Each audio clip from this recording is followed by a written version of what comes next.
Question number 20 बघूयात. जेव्हा शिक्षक आणि विद्यार्थी एकमेकांकडे तोंड करून वर्तुळाकृती रचनेत बसलेले असतात अशा संज्ञापन प्रसंगामध्ये खालीलपैकी कोणत्या घटकाला अधिक प्रमाणात उत्तेजन मिळते? म्हणजे जेव्हा शिक्षक आणि विद्यार्थी एकमेकांच्याकडे तोंड करून बसलेले असतात वर्तुळामध्ये तेव्हा काय होतं? तर ऑप्शन नंबर ए शिकण्याविषयीच्या आशयाचे प्रभावीपण, ऑप्शन नंबर बी प्रत्येक विद्यार्थ्यावर नियंत्रण ठेवण्याची शिक्षकाची क्षमता, ऑप्शन नंबर सी विद्यार्थ्यांमधील शिस्त की ऑप्शन नंबर डी विद्यार्थ्यांमधील आंतरसंवादाची पातळी. तर काय होतं वर्तुळाकार बसल्यावर आपण सगळे एकमेकांना दिसत असतो, म्हणजे शिक्षकाला सगळे विद्यार्थी दिसणार, म्हणजेच काय होतं तर विद्यार्थ्यांमधील जी आंतरसंवादाची पातळी आहे तर तिला काय मिळतं? अधिक प्रमाणात उत्तेजन मिळतं. ठीक आहे. क्वेश्चन 21 क्वेश्चन बघूयात आपण. 21 वा 1 ते 51 या पूर्णांक संख्यांची गणित मध्य किती? आता इंग्लिशमध्ये बघा त्याला काय म्हणतात? अरिथमेटिक मीन असं म्हणतात. म्हणजेच काय तर गणित मध्य काढायचं आपल्याला 1 ते 51 या पूर्णांक संख्यांचं. तर तो कसा काढतो आपण? तर काय करायचं 1 + 51 इज इक्वल्स टू किती होतात? 52. ठीक आहे. मग काय करायचं 52 / 2 करायचं. 52 / 2 बेदुने 4 1 बेसक 12. ठीक आहे. आन्सर किती आलं? आपला आन्सर काय 26. म्हणजे 1 ते 51 या पूर्णांक संख्यांचा गणित मध्य किती आहे? 26. Option number C. याचा फॉर्म्युला असा आहे की sum of values divide by number of values. हा काय झाला? अरिथमेटिक मीनचा फॉर्म्युला झाला. क्वेश्चन नंबर 22 आहे. जर 10m या संख्येने 101 ते 151 या पूर्णांक संख्यांच्या गुणाकाराने निःशेष भाग जातो तर m ची मोठ्यात मोठी किंमत किती? तर क्वेश्चन नंबर 22 चा आन्सर आहे आन्सर नंबर 13. आपण नेक्स्ट क्वेश्चन बघूयात. Question number 23. दिलेल्या x आणि y व z संख्यांपैकी कोणत्या संख्यास 18 ने निःशेष भाग जातो? तर ऑप्शन नंबर 13 चा आन्सर आहे y व z. Option number B. Next question number 24. त्याचं आन्सर आहे ऑप्शन नंबर सी 210. त्यानंतर क्वेश्चन नंबर 25 बघूयात. त्याचं क्वेश्चन नंबर 25 चा आन्सर आहे ऑप्शन नंबर बी 486. क्वेश्चन नंबर 26 बघूयात. खालील विधानांच्या आधारे पुढीलपैकी कोणते निष्कर्ष उचित आहेत? विधान ए खालील काही वाघ हे बकरे आहेत. विधान बी सर्व राजकीय नेते बुद्धिमान असतात. निष्कर्ष काय दिला त्यांनी? पहिला की काही बकरे वाघ नाहीत. बरं आपण विधानावरनं डायग्राम काढून घेऊयात. काही जे वाघ आहेत, ठीक आहे, हे काय देते मी? वाघ. हे काय झाले समज? बकरे. म्हणजेच काय तर काही वाघ आहेत ते बकरे आहेत. दुसरं काय सांगितलंय तर सर्व राजकीय नेते, म्हणजे काय तर राजकीय नेते सगळे बुद्धिमान असतात. मग त्याच्या बाजूने काय करते मी? एक गोल काढते. कशाचा? तर बुद्धिमानचा. निष्कर्ष काय? काही बकरे वाघ नाहीत. असं काही सांगितलंय का की काही बकरे हे वाघ नाही आहेत? नाही, असं तर वरती काहीच बोललेलं नाहीये. त्याच्यामुळे हा निष्कर्ष काय निघतोय? चुकीचा निघतोय. विधान दुसरं काय निष्कर्ष सेकंड काय सांगितलंय? काही राजकीय नेते बुद्धिमान असतात. मला सांगा सगळे राजकीय नेत्यांमध्ये काही येऊ शकतात की नाही? हां, तर निष्कर्ष 2 हा काय बरोबर आहे की काही राजकीय नेते हे बुद्धिमान असतात. सगळ्यांमधले काही तर असणारच ना, सगळेच आहेत म्हटल्यावर काही सुद्धा असणार. तर याचं ऑप्शन काय झालंय? क्वेश्चन नंबर 26 चा ऑप्शन नंबर बी हा बरोबर आहे. फक्त 2 हे निष्कर्ष सेकंड हा बरोबर आहे. आपण क्वेश्चन नंबर 27 बघूयात आता. काही बस थांब्यांवर समोर तोंड करून उभ्या आहेत. ठाण्याची बस नाशिक बसच्या पुढे आहे आणि नाशिकची बस जळगाव बसच्या पुढे आहेत. ओके, ठाण्याची बस कुठे आहे? नाशिक बसच्या पुढे आहे. आपण बघूयात की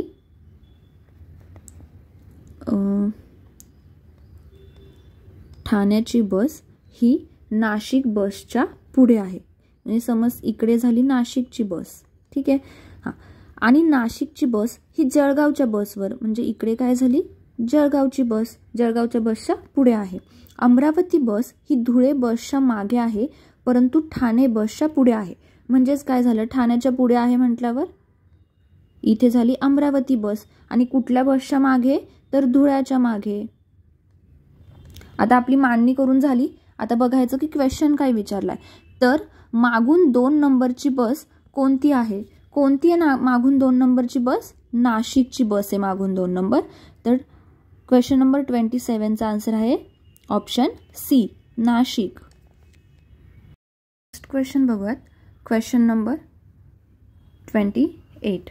काय त्याच्यामध्ये? एका सांकेतिक भाषेत जर JKLM चे रूपांतर OSVX असे आहे, तर त्याच भाषेत DEFG चे रूपांतर काय असेल? तर आपण ABCD लिहून घ्यायचं सगळं. J आणि O मध्ये कितीचं अंतर आहे?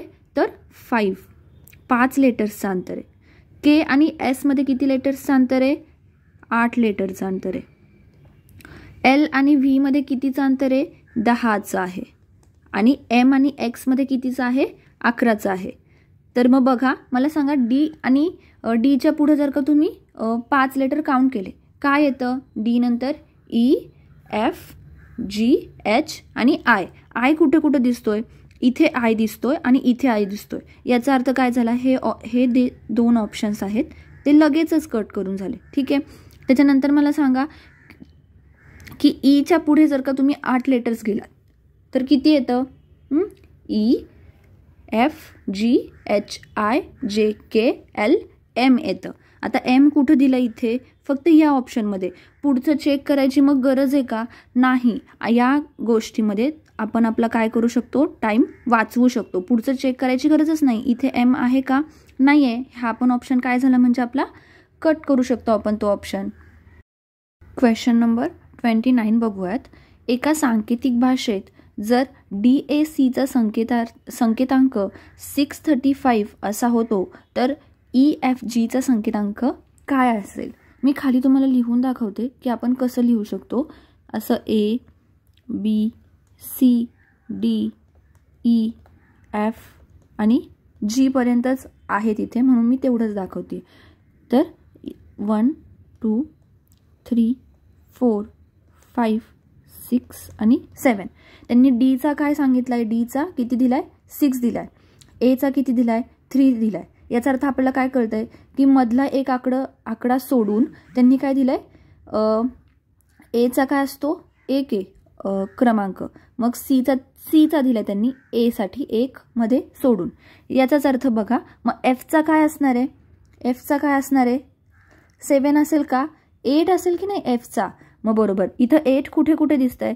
तर A ऑप्शनमध्ये आणि D ऑप्शनमध्ये. मग आपण काय करायचं? हा आणि हा ऑप्शन लगेचच कट करून टाकायचा. त्याच्यानंतर काय दिसतंय? E दिसतंय. Eला काय? 5 आहे. 6 घ्यायचा का? नाही. मग काय घ्यायचा? 7 घ्यायचा. मग कुठं आहे 7?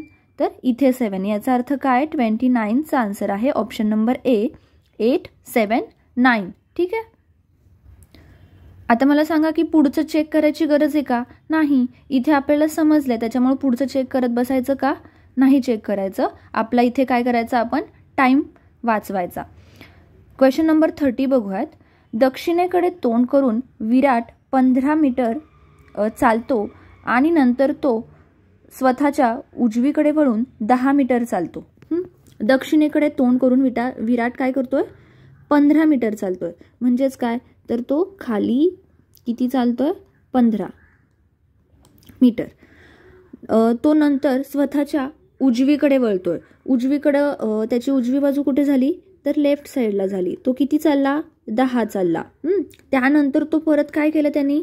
परत तो काय केलं? उजवीकडे वळाला. म्हणजे कुठे? वरती वळाला. परत किती चाललाय? 15 चाललाय. आणि नंतर तो डावीकडे वळून 15 मीटर चालतो. मग परत आता त्याची डावी साईड इकडची झाली. किती चालतोय? 15 चालतोय. तर तो कोणत्या दिशेला तोंड करून आणि मूळ ठिकाणापासून किती अंतरावर उभा आहे? तर बघा, तो कोणत्या दिशेला तोंड असेल तर त्याचं पश्चिम दिशेला असेल. मग पश्चिम कुठे दिसतंय? इथे दिसतंय. आणि तो मूळ ठिकाणावरून किती अंतरावर आहे? तर किती झाले? 25 मीटर अंतरावर आहे तो मूळ ठिकाणावरून. ठीक आहे. आता पश्चिमवरून सुद्धा तुम्हाला आन्सर आला असतं, बाकीचं मीटर वगैरे काढायची सुद्धा गरज पडली नसती. तर 30चा आन्सर काय आहे? ऑप्शन नंबर बी, पश्चिम आणि 25 मीटर. आता बघा, हे 25 कसं आलं? तर तो मूळ ठिकाण कुठलं आहे त्याचं? हे, बरोबर आहे. आणि तो पोहोचलाय कुठे? इथे पोहोचलाय, बरोबर आहे. आता तो कसा गेला? असा गेला. तो स्ट्रेट पण जाऊ शकला असता, बरोबर आहे. तर मग आता स्ट्रेट जाण्यासाठी हे अंतर किती आहे बरं? खाली बघा किती सांगितलंय? 10 मीटर. याचाच अर्थ काय झाला? हे अंतर किती झालं? 10. मग 10 + 15 किती होतात? तर 25. म्हणून काय आलं तिथं? 25 मीटर. ठीक आहे. आपण क्वेश्चन नंबर 36 बघूयात. खालीलपैकी कोणती जोडी योग्य आहे? Option number A, PXL, digital कॅमेऱ्याचा फोकस मापनाचे एकक. PXL यावरून डिजिटल कॅमेऱ्याचे फोकस मापनाचे एकक नाही आहे. हे काय? रॉंग आहे. त्याच्यावर काय? तर साईज मापनाचे एकक आहे. ऑप्शन नंबर बी काय सांगितलं आहे? तर HDD. त्यांनी काय दिलं आहे? डिजिटल पडद्यांच्या उच्च स्पष्टतेचे डेफिनेशन एकक. याला आपण काय म्हणतो? हे त्यांनी रॉंग एक्सप्लेनेशन दिलं आहे. याला आपण म्हणतो HDMI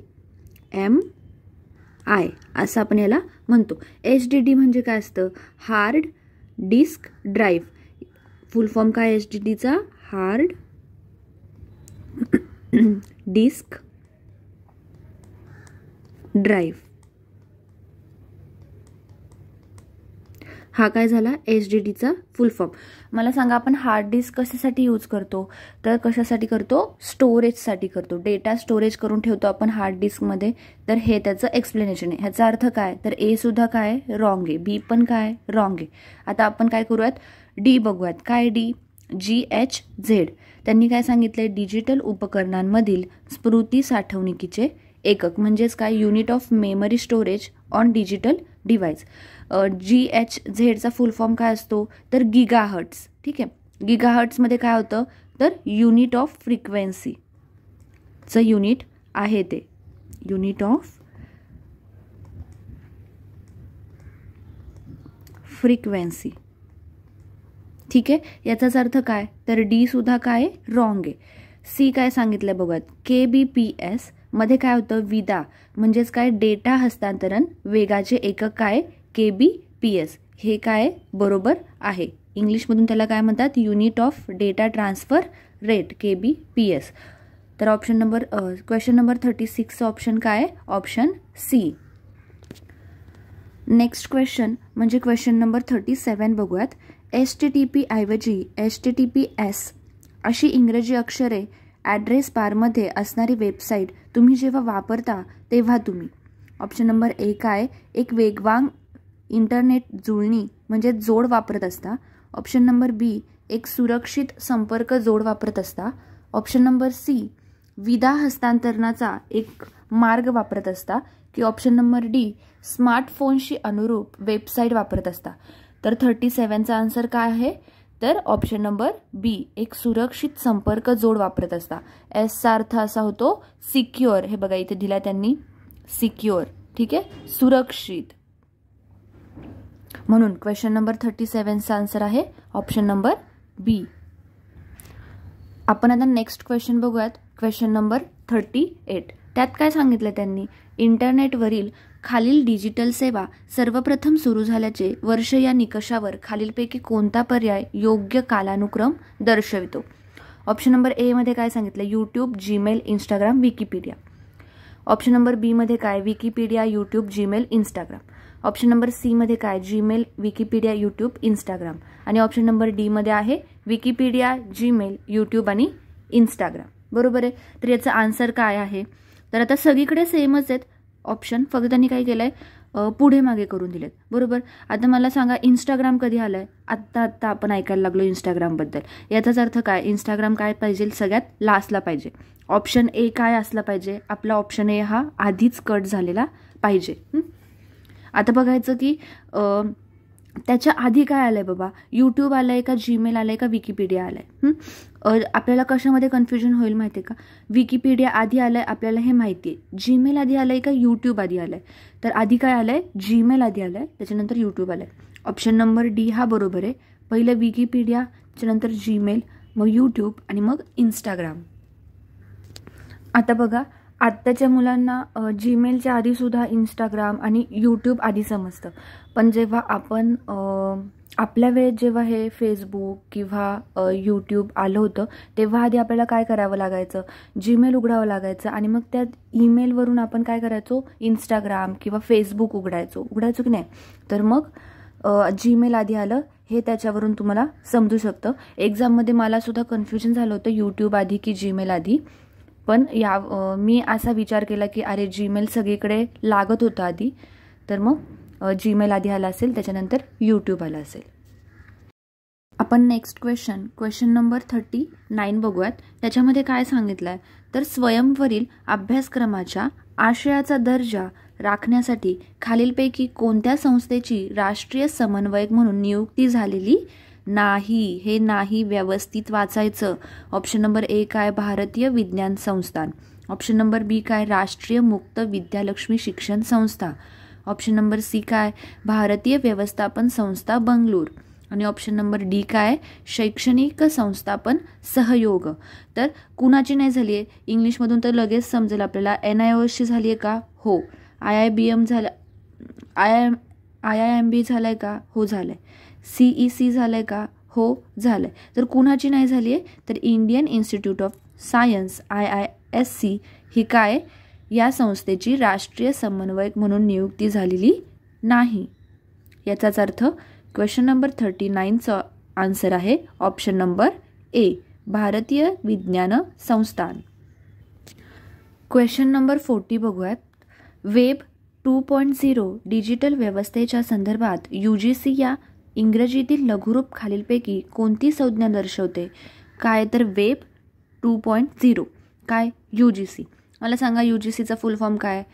तर युनिव्हर्सिटी ग्रँट कमिशन. इथं काय सांगितलंय? वेब 2.0. तर परत युनिव्हर्सिटी ग्रँट कमिशन असंच नाव असेल का? नाही. ऑप्शन नंबर ए आपला काय झाला पाहिजे? आधीच कट झाला पाहिजे. आता मला सांगा ऑप्शन नंबर डी काय? तर युनिव्हर्सल ग्राफिक चिपसेट. युनिव्हर्सल नाव देईल का? अजून युनिव्हर्सल काय झालंय का? म्हणजे पूर्ण वर्ल्डमध्ये एकत्र होऊन UGC त्याला का युनिव्हर्सल नाव देईल? तर हे ऑप्शन आधीच कट होतं युनिव्हर्सलमधून. मी असा तिथे विचार केला होता की युनिव्हर्सल नाव नसलं पाहिजे, एकतर युजर नाव असलं पाहिजे, एकतर युनिक नाव असलं पाहिजे.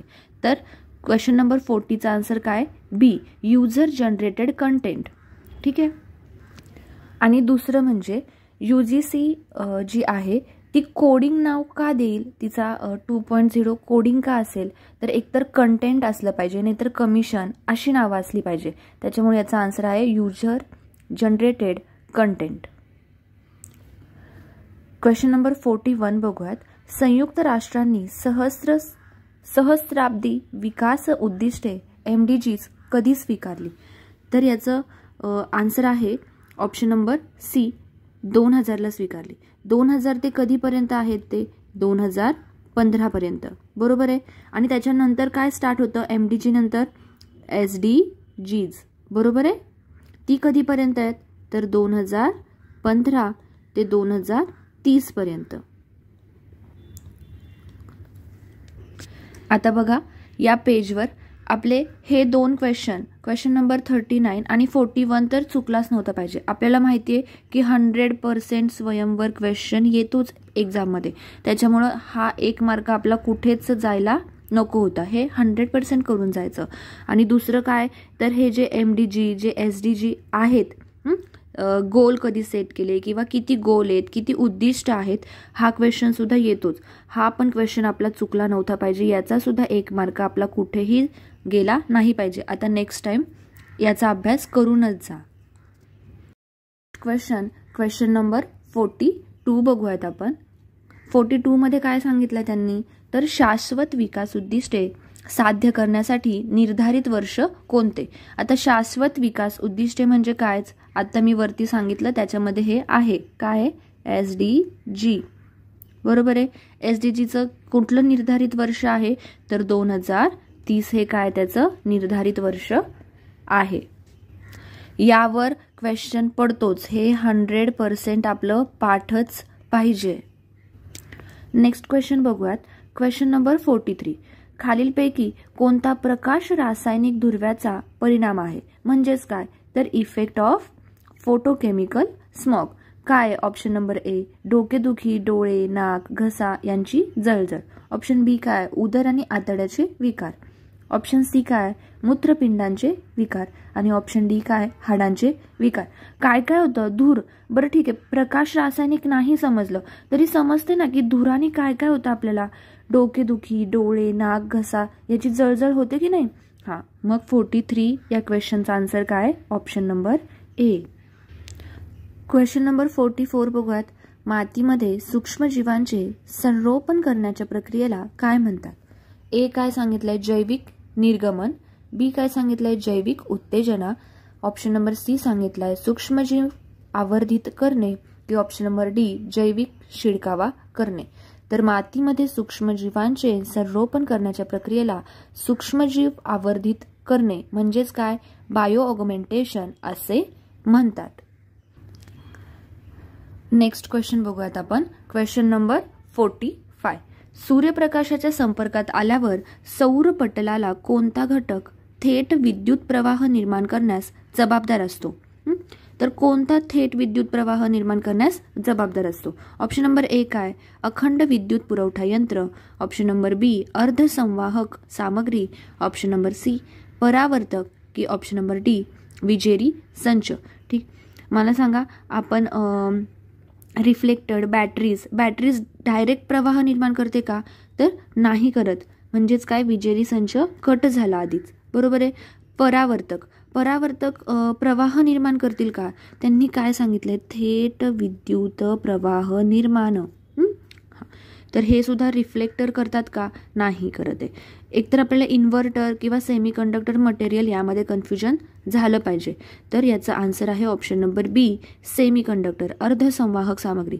जेव्हा का सोलार पॅनलचा जेव्हा पण उल्लेख येतो त्याच्यामध्ये सेमीकंडक्टर मटेरियलचा हा उल्लेख असतोच. त्याच्यामुळे तुम्ही इथं तरी तुम्हाला लिंक लागायला पाहिजे होती की याचा आन्सर सेमीकंडक्टर मटेरियलच असणार आहे. क्वेश्चन नंबर 45चा आन्सर आहे ऑप्शन नंबर बी. क्वेश्चन बघूयात. Question number 46. पर्यावरण शिक्षण हे फक्त जाणीव जागृती व ज्ञान नव्हे तर त्यामध्ये डॅश डॅशचा विकासही अभिप्रेत आहे. कोणतं शिक्षण, पर्यावरण शिक्षण. ऑप्शन्स बघूयात. सखोल ज्ञान, सैद्धांतिक ज्ञान, योग्य अभिवृत्ती की योग्य संकल्पना. आता बघा, त्यांनी क्वेश्चन मध्येच आपल्याला काय सांगितलंय, तर फक्त जाणीव जागृती व ज्ञान नव्हे, म्हणजेच ज्ञान असून उपयोग नाही आहे.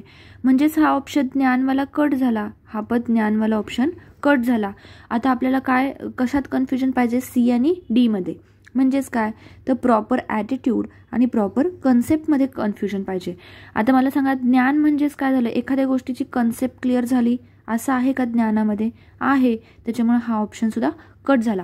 पण ॲटिट्यूड म्हणजे काय, तर आपण एखादी गोष्ट किंवा एखादी बिहेवियर कसं करतो हे इथं अपेक्षित आहे. म्हणजेच काय, तर फक्त जाणीव जागृती आणि ज्ञान नको आहे. म्हणजे त्यांना फक्त ज्ञान किंवा ती कन्सेप्ट क्लिअर झालेली नको आहे, तर त्यांचं त्याच्याबद्दलचा ॲटिट्यूड पण चांगला पाहिजे, त्यांचं त्याच्याबद्दल बिहेवियर झालं पाहिजे.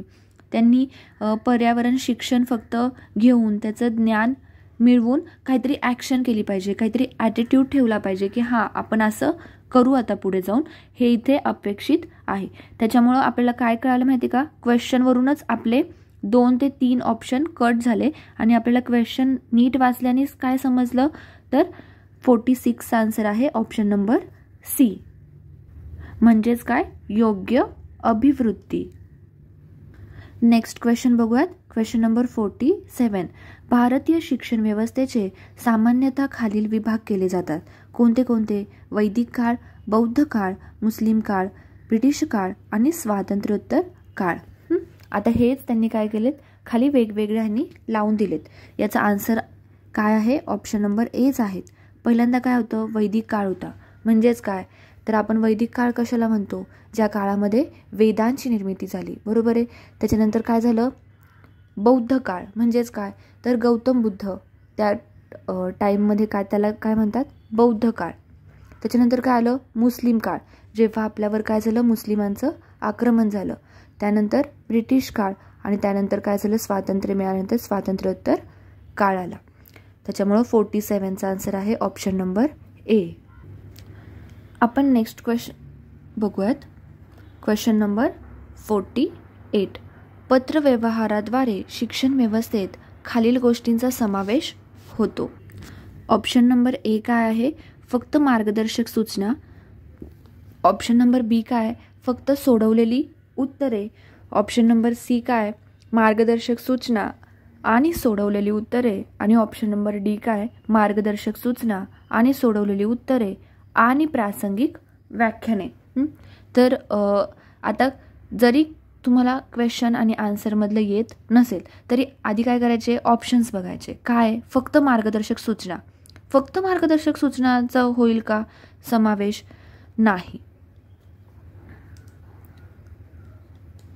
बी, फक्त सोडवलेली उत्तर असेल का? तर नाही. मार्गदर्शक सूचना आणि सोडवलेली उत्तरे. खाली त्यांनी काय ॲड केलं आहे? प्रासंगिक व्याख्याने. मला वाटतं की ज्याच्यामध्ये जास्त गोष्टी असतील किंवा घटक असतील पत्रव्यवहाराद्वारे शिक्षण व्यवस्थेत, त्या गोष्टींचा समावेश होईल. ह्याचं ऑप्शन काय आहे? क्वेश्चन नंबर 48चा आन्सर आहे ऑप्शन नंबर डी. जर का आपण इंग्लिशमध्ये बघितलं तर त्याला काय म्हणतात? करस्पॉन्डन्स एज्युकेशन सिस्टीम असं म्हणतात. तिला ओकेशनल लेक्चरचा फायदा होईल की नाही? हो. तर मग त्या गोष्टींचा समावेश केलेला आहे. नेक्स्ट क्वेश्चन नंबर 49 बघूयात. पहिल्या मुक्त विद्यापीठाची स्थापना 1969 मध्ये कुठे करण्यात आली? पहिल्या मुक्त विद्यापीठाची स्थापना, आपण हा मुक्त विद्यापीठ हा जो वर्ड आहे तो कधी कधी घाईमध्ये वाचताना आपला राहून जातो. कुठे करण्यात आली? तर ऑप्शन नंबर बी, इंग्लंडमधील मिल्टन केनिस या ठिकाणी मुक्त विद्यापीठाची स्थापना 1969 मध्ये करण्यात आली. क्वेश्चन नंबर 50 बघूयात. मुस्लिम शिक्षण पद्धतीनुसार मदरसा हे डॅश डॅश केंद्र समजले जाते. तर ऑप्शन काय आहेत? प्राथमिक शिक्षणाचे, माध्यमिक शिक्षणाचे की उच्च शिक्षणाचे की तांत्रिक शिक्षणाचे. तर मला सांगा की हे जे आपण एक्झाम कशाची देतोय? UGCची देतोय की नाही एक्झाम, किंवा आपण कशाची एक्झाम देतोय? हायर लेवलच्या उच्च शिक्षणाची एक्झाम देतोय, हो की नाही? आपलं हायर एज्युकेशन झालेलं आहे, बरोबर आहे. तर मग क्वेश्चन कशावर येणार? हायर एज्युकेशनचा रिलेटेडच असेल क्वेश्चन. मदरसावरून आपल्याला पटकन कळत नाही. आपल्याला असं वाटतं की प्राथमिक शिक्षण असेल किंवा माध्यमिक शिक्षण असू शकतं की उच्च शिक्षण असू शकतं. तर आपण एक्झाम कशाची देतोय? उच्च शिक्षणासंदर्भातील एक्झाम देतोय. म्हणजेच ऑप्शनसुद्धा, आन्सरसुद्धा काय असलं पाहिजे? उच्च शिक्षण हेच आन्सर अपेक्षित असलं पाहिजे एक्झामिनरला, बरोबर आहे. त्याच्यामुळे क्वेश्चन नंबर 50चा आन्सर आहे ऑप्शन नंबर सी, उच्च शिक्षण. आता